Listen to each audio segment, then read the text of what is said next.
ಒಂಥರ ಬೇಜಾರು guys video ಮಾಡೋದಕ್ಕೆ ಅಂತ ಹೇಳ್ಬೋದು. ಯೂಟ್ಯೂಬ್ ಪೇಮೆಂಟ್ ಬಂದು ಕ್ರೆಡಿಟ್ ಆಗಿದೆ, ನಿಮಗೆ ಪೇಮೆಂಟ್ ಚೆಕ್ ಮಾಡ್ಕೊಳ್ಳಿ ಅಂತ ಒಬ್ಬರು ಮ್ಯಾನೇಜರ್ ಆಗಿ ಕರೆಕ್ಟಾಗಿ ರೆಸ್ಪಾನ್ಸೇ ಮಾಡ್ತಾ ಇಲ್ಲ ಅವರು. ಹಲೋ ಎಲ್ಲರಿಗೂ ನಮಸ್ತೆ, welcome back to my YouTube channel. ಎಲ್ಲರೂ ಹೇಗಿದ್ದೀರಾ? ಐ ಹೋಪ್ ಎಲ್ಲರೂ ಚೆನ್ನಾಗಿದ್ದೀರಾ ಅಂತ. ಆ್ಯಂಡ್ ರೀಸೆಂಟಾಗಿ ನನ್ನ ಯೂಟ್ಯೂಬ್ ಚಾನಲ್ ನೇಮ್ ಕೂಡ ಚೇಂಜ್ ಮಾಡಿದ್ದೀನಿ, ಲೈಕ್ ಸ್ಟೋರೀಸ್ ಬೈ ಮೌನ ಅಂತ. ಸೊ ಕೆಲವೊಂದು ಜನ ಕೇಳಿದ್ರಿ ಯಾಕೆ ಯೂಟ್ಯೂಬ್ ಚಾನಲ್ನ ಚೇಂಜ್ ಮಾಡಿದ್ದೀರಾ ಅಂತ. ಸೊ ರೀಸನ್ ಇಷ್ಟೇ, ಲೈಕ್ ಅದು ಬಂದು ದ ಹಾಸನ್ ಕಪಲ್ ಅಂತ ಇಟ್ಟಿದ್ದೆ. ಆ್ಯಂಡ್ ನನ್ನ ಹಸ್ಬೆಂಡು ಬ್ಯುಸಿ ಇರೋದ್ರಿಂದ ಆ್ಯಂಡ್ ಸ್ವಲ್ಪ ಜನ ನನಗೆ ಕ್ವಶನ್ ಮಾಡ್ತಾಯಿದ್ರಿ, ಕಪಲ್ ಯೂಟ್ಯೂಬ್ ಚಾನಲ್ ಅಂತ ಇದೆ, ನೀವು ಒಬ್ಬರೇ ವಿಡಿಯೋಸ್ ಮಾಡ್ತಾಯಿದ್ದೀರಾ ಅಂತ. ಸೊ ಹಾಗಾಗಿ ಆ್ಯಂಡ್ ಸ್ವಲ್ಪ ಚೇಂಜಸ್ ಕೂಡ ಇರಲಿ ಅಂದ್ಬಿಟ್ಟು ನಾನು ಯೂಟ್ಯೂಬ್ ಚಾನಲ್ ನೇಮ್ನ ಚೇಂಜ್ ಮಾಡಿದೆ ಅಷ್ಟೇ. ಆವಾಗ ಹೇಗೆ ದ ಹಾಸನ್ ಕಪಲಿಗೆ ನೀವು ಸಪೋರ್ಟ್ ಮಾಡ್ತಾಯಿದ್ರಿ, ಇವಾಗಲೂ ಕೂಡ ಸ್ಟೋರೀಸ್ ಬೈ ಮೌನಾಗೆ ಹಾಗೆ ಸಪೋರ್ಟ್ ಮಾಡ್ತೀರಾ ಅಂತ ಅಂದ್ಕೊಂಡಿದ್ದೀನಿ. ಒಂಥರ ಬೇಜಾರು ಗೈಸ್ ವಿಡಿಯೋ ಮಾಡೋದಕ್ಕೆ ಅಂತ ಹೇಳ್ಬೋದು. ಒಂದೊಂದು ಸಲ ಅನಿಸುತ್ತೆ ಯಾಕಪ್ಪ ನನಗೆ ಹಿಂಗಾಗ್ತಿದೆ ಅಂತ. ಏನಪ್ಪ ಅಂತ ಹೇಳಿದ್ರೆ,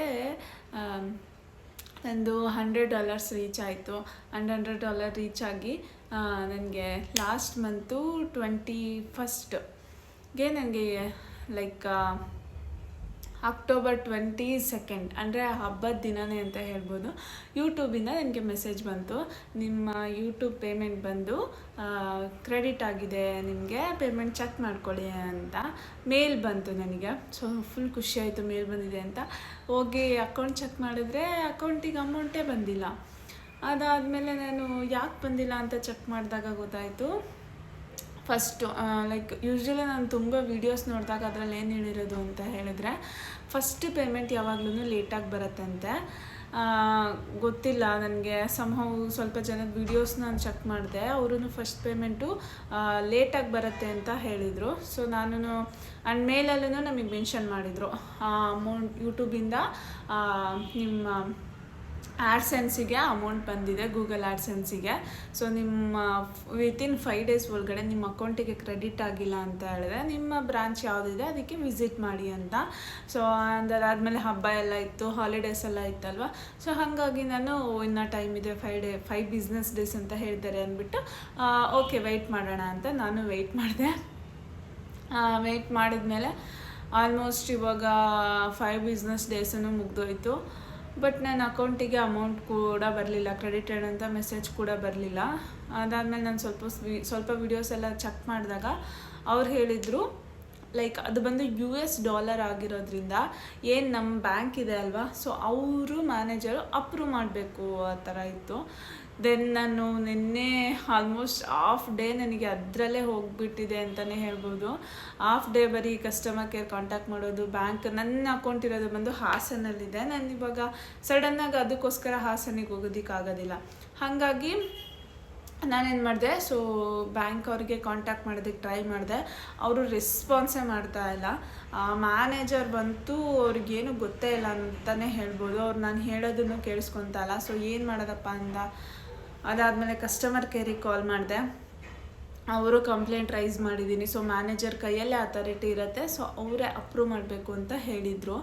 ಆ್ಯಂಡ್ ಎಸ್ಕ್ಯುಲೇಷನ್ ಕೂಡ ಮಾಡ್ಕೊಂಡಿದ್ರು. ಇವತ್ತು ನೋಡಿದ್ರೆ ನಿಮ್ಮ ಇಶ್ಯೂ ರಿಸಾಲ್ವ್ ಆಗಿದೆ, ನಿಮಗೆ ಮೇಲಲ್ಲಿ ಆ ಥರ ಎಲ್ಲ ನಾವು ಪ್ರೈವೇಸಿ ಇರುತ್ತೆ, ಏನೂ ನಾವು ಅಪ್ರೂವ್ ಮಾಡೋದಕ್ಕೆ ಬರೋದಿಲ್ಲ, ನೀವು ಅಗೇನ್ ಕಸ್ಟಮರ್ ಕೇರಿಗೆ ಕಾಂಟ್ಯಾಕ್ಟ್ ಮಾಡಿ ಅಂತ ಹೇಳಿಬಿಟ್ಟು ಇಶ್ಯೂ ರಿಸಾಲ್ವ್ ಅಂತ ಹಾಕಿದ್ದಾರೆ. ಏನು ಮಾಡಬೇಕು ಏನು ಒಂದು ಗೊತ್ತಾಗ್ತಾ ಇಲ್ಲ. ಆ್ಯಂಡ್ ನನಗೆ ಯೂಟ್ಯೂಬ್ಗೆ ಹೆಲ್ಪ್ ಮಾಡಿದಂಥ ಒಬ್ಬರು ನನ್ನ ಅಣ್ಣ ಕೇಳಿದೆ, ಅವ್ರು ಹೇಳಿದ್ರು ಫಸ್ಟ್ ಪೇಮೆಂಟ್ ಯಾವಾಗಲೂ ಲೇಟಾಗಿ ಬರುತ್ತಪ್ಪ, ವೆಯ್ಟ್ ಮಾಡು November 1, 1st, 2nd ಅಂತ. ಸೊ ಇವಾಗಿನ 27, ಹಾಗಾಗಿ ವೆಯ್ಟ್ ಮಾಡ್ತಾ ಇದ್ದೀನಿ ಯಾವಾಗ ಬರುತ್ತೆ ಅಂತ ನೋಡೋಣ. 1st, 2nd ಬರಲಿಲ್ಲ ಅಂತ ಹೇಳಿದ್ರೆ ನಾವು ಅಗೇನ್ ಬ್ಯಾಂಕಿಗೆ ವಿಸಿಟ್ ಮಾಡಬೇಕು.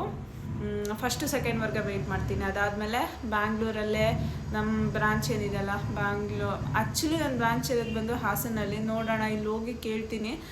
ಆಲ್ಮೋಸ್ಟ್ ನಂದು ಅಕೌಂಟ್ ಇರೋದು ಬಂದು ವಿಲೇಜ್ ಬ್ಯಾಂಕಲ್ಲಿ, ಅವರಿಗೆಲ್ಲ ಇದ್ರ ಬಗ್ಗೆ ಅವೇರ್ ಇರಲ್ಲ. ಒಂದು ಬೇಜಾರಾಗೋದು ಏನಂತ ಹೇಳಿದ್ರೆ, ಓಕೆ ಅವ್ರಿಗೆ ಅವೇರ್ ಇರಲ್ಲ, ಅದನ್ನು ಒಪ್ಕೊತೀನಿ, ಬಟ್ ಅವರು ಮ್ಯಾನೇಜರ್ ಆಗಿ ಕರೆಕ್ಟಾಗಿ ರೆಸ್ಪಾನ್ಸೇ ಮಾಡ್ತಾ ಇಲ್ಲ ಅವರು. ಇನ್ನೊಂದೇನಪ್ಪ ಅಂತ ಹೇಳಿದ್ರೆ, ನನಗೀಗ ಏನಾದರೂ ಗೊತ್ತಿಲ್ಲ ಅಂತ ಹೇಳಿದ್ರೆ ಯಾರನ್ನಾದ್ರೂ ಕೇಳಿ ತಿಳ್ಕೊಬೇಕು ರೆಸ್ಪಾನ್ಸ್ ಮಾಡೋದಕ್ಕಿಂತ ಮುಂಚೆ. ಅವರು ಕೇಳೋದಕ್ಕೂ ರೆಡಿ ಇಲ್ಲ. ಅದನ್ನು ಅವರು ನನಗೆ ಹೇಳ್ತಿದ್ದಾರೆ, ನಾರ್ಮಲ್ ಬ್ಯಾಂಗ್ಳೂರಲ್ಲೆಲ್ಲ ಇರುತ್ತಲ್ವ, ಕರೆನ್ಸಿ ಎಕ್ಸ್ಚೇಂಜ್ ಮಾಡ್ತಾರಲ್ವ, ಅವ್ರ ಹತ್ರ ಹೋಗಿ ಅವ್ರು ಎಕ್ಸ್ಚೇಂಜ್ ಮಾಡ್ತಾರೆ ಅಂತ. ಅವ್ರ ಹತ್ರ ಹೋದರೆ ನಮ್ಮದು ಅಮೌಂಟ್ ಕೊಟ್ಟರೆ ಎಕ್ಸ್ಚೇಂಜ್ ಮಾಡಿಕೊಡ್ತಾರೆ. ಬಟ್ ನನ್ನ ಅಕೌಂಟಿಗೆ ಅಮೌಂಟ್ ಬಂದು ಹೋಲ್ಡ್ ಆಗಿದೆ. ಯಾಕಂತಂದರೆ $US ಆಗಿರೋದ್ರಿಂದ. ಇವಾಗ US ಇಂದ ಯಾರಾದರೂ ಅಮೌಂಟ್ ಹಾಕಿದ್ರೆ ಬೇರೆ ಬೇರೆ ಆ್ಯಕ್ಟಿವಿಟೀಸ್ ಇರುತ್ತಲ್ಲ, ಅದು ಡೌಟ್ ಇರುತ್ತೆ ಅವರಿಗೆ. ಸೊ ಹಾಗಾಗಿ ಮ್ಯಾನೇಜರ್ ಏನಿದ್ದಾರೆ, ಇದು ಯೂಟ್ಯೂಬಿಂದ ಅರ್ನ್ ಮಾಡಿರೋದು, ಸೊ ನಮ್ಮ ಬ್ರಾಂಚಲ್ಲಿರೋದು ಇವ್ರ ಅಕೌಂಟ್ ಅಂತ ಹೇಳಿ ಅವರು ಅಪ್ರೂವ್ ಮಾಡಬೇಕು. ಸೊ ಅದನ್ನು ಅವರು ಕೇಳೋದಕ್ಕೇ ರೆಡಿ ಇಲ್ಲ. ಸೊ ಹಾಗಾಗಿ ಇವಾಗ ವೆಯ್ಟ್ ಮಾಡ್ತಾ ಇದ್ದೀನಿ. ನನಗಂತೂ ಸಾಕಾಗೋಗ್ಬಿಟ್ಟಿದೆ ಗೈಸ್. ಒಂದೊಂದ್ಸಲ ನಿಜ ಎಷ್ಟು ಸಲ ಅನ್ನಿಸ್ಬಿಟ್ಟಿದೆ ಅಂತ ಅಂದರೆ, ಯಾವುದೂ ಈಸಿಯಾಗಿ ಸಿಗಲ್ಲ ಅಂತ ಅನಿಸ್ಬಿಟ್ಟಿದೆ. ಎಲ್ಲದಕ್ಕೂ ಅಷ್ಟೇ. ಗೂಗಲ್ ಆಡ್ಸೆನ್ಸ್ ಹಂಗೆ ಆಯಿತು, ನನಗೆ ಅಪ್ಲೈ ಮಾಡಿದ್ದೀನಿ. ಆದರೆ ನಾನು ಅದನ್ನು ಗೂಗಲ್ ಆಡ್ಸೆನ್ಸ್ ಪಿನ್ ಬರದೇ ಇರೋ ಥರ ಅಪ್ಲೈ ಮಾಡಿದ್ದೀನಿ. ಬಟ್ ನಾನು ಎಷ್ಟು ವೆಯ್ಟ್ ಮಾಡಿದ್ದೀನಿ ಅಂತ ಹೇಳಿದ್ರೆ, ಎಷ್ಟು ವೀಡಿಯೋಸ್ ನೋಡಿದ್ದೀನಿ ಯಾಕೆ ಗೂಗಲ್ ಆಡ್ಸೆನ್ಸ್ ಪಿನ್ ನನಗೆ ಬರ್ತಾ ಇಲ್ಲ ಅಂತ. ತುಂಬ ಅಂದರೆ ತುಂಬ ವೀಡಿಯೋಸ್ ನೋಡಿದ್ದೀನಿ. ಅದಾದಮೇಲೆ ಗೊತ್ತಾಗಿದೆ, ಸೊ ಗೂಗಲ್ ಆಡ್ಸೆನ್ಸ್ ಪಿನ್ ಇವಾಗ ಬರಲ್ಲ, ನ್ಯೂ ಮೆಥಡಲ್ಲಿ ಅಪ್ಲೋಡ್ ಮಾಡಿಬಿಟ್ಟಿದ್ದೀನಿ ನಾನು. ಅದು ಒಂಥರ ಆಯಿತು ನನಗೆ. ಅದನ್ನು ವೆಯ್ಟ್ ಮಾಡಿ ಯಾಕಪ್ಪ ನನಗೆ ಹೆಂಗಾಗ್ತಿದೆ ಅನ್ನೋ ಥರ ಆಯಿತು. ಟೆನ್ಷನ್ನು ಗೈಸ್, ಇದೆಲ್ಲ ಸುಮ್ಮನೆ ಇಲ್ಲದೆ ಇರೋ ಟೆನ್ಷನ್ನು. ಅದಾದಮೇಲೆ ಇವಾಗ ನೋಡಿದ್ರೆ ಓಕೆ, ಹೆಂಗೋ ಪೇಮೆಂಟ್ ಎಲ್ಲ ಅಪ್ರೂವ್ ಆಯಿತು. ಮೇಲ್ ಕ್ರೆಡಿಟ್ ಆಗಿದಾಗಂತೂ ನನಗೆ ಖುಷಿ ಆಯಿತು, ಏನಪ್ಪ ಇಷ್ಟು ಈಸಿಯಾಗಿ ಪೇಮೆಂಟ್ ಬಂದುಬಿಡ್ತು ಅಂತ. ಇವಾಗ ನೋಡಿದ್ರೆ ಆ ಪೇಮೆಂಟ್ ಅಕೌಂಟಿಗೆ ಕ್ರೆಡಿಟ್ ಆಗೋದಕ್ಕೆ ಇಷ್ಟೆಲ್ಲ ಸಿನಾರಿಯೋ ಇದೆ. ಇನ್ನೊಬ್ಬರು ವಿಡಿಯೋದಲ್ಲಿ ನೋಡಿದೆ, ಅವ್ರು ಹೇಳ್ತಾರೆ ಸಮ್ ಡಾಕ್ಯುಮೆಂಟ್ ಇರುತ್ತೆ. ಸೊ ಡಾಕ್ಯುಮೆಂಟ್ ಎಲ್ಲ ಸಬ್ಮಿಟ್ ಮಾಡಿ ಅದಾದಮೇಲೆ 2 to 3 ಬಿಸ್ನೆಸ್ ಡೇಸ್ ಒಳಗಡೆ ಅವ್ರು ನಮಗೆ ಅಪ್ರೂವ್ ಮಾಡಿದ ಅಮೌಂಟ್ ಬರುತ್ತೆ. ಎವ್ರಿ ಮಂತ್ ಹೀಗೇ ಡಾಕ್ಯುಮೆಂಟ್ ಸಬ್ಮಿಟ್ ಮಾಡಬೇಕು ಅಂತ ಹೇಳ್ತಾ ಇದ್ದಾರೆ. ಅಪ್ಪ ಸೀರಿಯಸ್ ಆಗಿ ಗೈಸ್, ಬೇರೆಯವ್ರಿಗೂ ಹಿಂಗೆ ಆಗುತ್ತೋ, ನನಗೆ ಮಾತ್ರ ಹಿಂಗಾಗುತ್ತೋ ಒಂದು ಗೊತ್ತಾಗ್ತಾ ಇಲ್ಲ. ನೋಡೋಣ, ವೆಯ್ಟ್ ಮಾಡೋಣ ಫಸ್ಟ್ ಸೆಕೆಂಡ್ವರೆಗೂ. ಆ್ಯಂಡ್ ನಿಮ್ಮ ಜೊತೆ ಯಾಕೆ ಶೇರ್ ಮಾಡ್ಕೊಳ್ತಾ ಇದ್ದೀನಿ ಅಂತ ಮೇನ್ ರೀಸನ್ ಅಂದರೆ, ನಂತರನೇ ತುಂಬ ಜನ ವೀಡಿಯೋಸ್ ನೋಡೋರು ಇರ್ತೀರ. ಯೂಟ್ಯೂಬು ತುಂಬ ಡಿಫಿಕಲ್ಟ್ ಇರುತ್ತೆ. ಅದು ಒಂದೊಂದು ಸ್ಟೆಪ್ಪನ್ನು ಅರ್ಥ ಮಾಡಿಕೊಂಡು ಸ್ವಲ್ಪ ಮಿಸ್ಟೇಕ್ ಆಯ್ತಂದರೆ ಏನಪ್ಪ ಫುಲ್ ಕನ್ಫ್ಯೂಷನ್ ಆಗೋಗ್ಬಿಡುತ್ತೆ. ಸೊ ಹಾಗಾಗಿ ಈ ವಿಷಯನ ನಿಮ್ಮ ಜೊತೆ ಶೇರ್ ಮಾಡ್ತಾ ಇದ್ದೀನಿ. ಒನ್ಸ್ ಮೇಲ್ ಬಂದಮೇಲೆ 5 ಬಿಸ್ನೆಸ್ ಡೇಸ್ ಒಳಗೆ ವೆಯ್ಟ್ ಮಾಡಿ. ಇನ್ ಕೇಸ್ ಬಂದಿಲ್ಲ ಅಂತಂದರೆ ಬ್ಯಾಂಕಿಗೆ ಯಾರ ಹತ್ರನೂ ಹೋಗ್ಬೇಡಿ, ಯಾರು ಹೇಳಿದ್ದು ಕೇಳಿಬಿಡಿ. ಡೈರೆಕ್ಟ್ ನೀವು ಬ್ರಾಂಚ್ ಮ್ಯಾನೇಜರ್ನೇ ನೀವು ಕಾಂಟ್ಯಾಕ್ಟ್ ಮಾಡಬೇಕು. ಸೊ ನಾನು ಕಾಂಟ್ಯಾಕ್ಟ್ ಮಾಡ್ತೀನಿ. ಸೊ ಇಶ್ಯೂ ರಿಸಲ್ವ್ ಆಗುತ್ತೆ ಅಂತ ಅಂದ್ಕೊಂಡಿದ್ದೀನಿ. ಸೊ ಏನಿಲ್ಲ ಗೈಸ್, ಮ್ಯಾನೇಜರ್ ಹತ್ರ ಹೋಗಿ ನಮ್ಮದು ಡಾಕ್ಯುಮೆಂಟ್ಸ್ನ ತೋರಿಸಿ ಅಪ್ರೂವ್ ಮಾಡಬೇಕಷ್ಟೇ. ಇನ್ ಕೇಸ್ ಬಂದಿಲ್ಲ ಅಂತಂದರೆ ಅಮೌಂಟು. ಸೊ ನೋಡೋಣ, ಇನ್ನು 2 more ಡೇಸ್ ಇದೆ. ಏನಾದರೂ ಬಂದರೆ ನಾನು ಫಸ್ಟ್ ಪೇಮೆಂಟ್ ನಿಮ್ಮ ಜೊತೆ ಶೇರ್ ಮಾಡ್ಕೊತೀನಿ. ಇನ್ ಕೇಸ್ ಬಂದಿಲ್ಲ ಅಂತಂದರೆ ಏನು ಇಶ್ಯೂ ಆಯಿತು, ಸೊ ಮ್ಯಾನೇಜರ್ ಹೇಗೆ ರಿಸಾಲ್ವ್ ಮಾಡಿದ್ರು ಅಂತ ನಿಮ್ಮ ಜೊತೆ ಶೇರ್ ಮಾಡ್ಕೊತೀನಿ.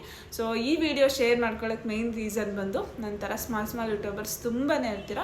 ಸೊ ಟೆನ್ಷನ್ ಆಗಬೇಡಿ, ಬಟ್ ಟೆನ್ಷನ್ ಆಗತ್ತೆ ಗೈಸ್. ನನಗೇನೆ ಹೆವಿ ಟೆನ್ಷನ್ ಅಂತಂದರೆ ಒಂಥರ ಯಾಕಪ್ಪ ಹಿಂಗೆಲ್ಲ ಆಗ್ತಿದೆ ಅನ್ನೋ ಥರ ಆಗ್ತಾಯಿದೆ.